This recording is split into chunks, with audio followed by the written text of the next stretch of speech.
সূরা কাহফ জুমার দিনে তেলাওয়াত করেন, এক জুমা থেকে আরেক জুমা পর্যন্ত আল্লাহ পাক আপনার জীবনটাকে ঈমানের নূর দিয়ে ভরে দেবেন ইনশাআল্লাহ।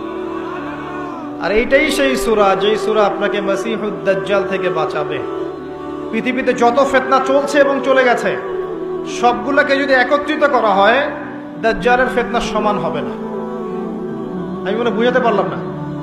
অর্থনৈতিক ফিতনা, পলিটিক্যাল ফিতনা, সামাজিক ফিতনা, পারিবারিক ফিতনা, যত ফিতনা আছে, যত ফাসাদ, করাপশন, অন্যায়, অত্যাচার, জুলুম, এগুলোকে এক জায়গায় করলেও দাজ্জালের ফিতনা সমান হবে না।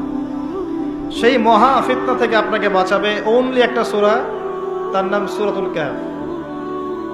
কেন বাঁচাবে এটা আপনি এই সূরা পড়লেই বুঝতে পারবেন।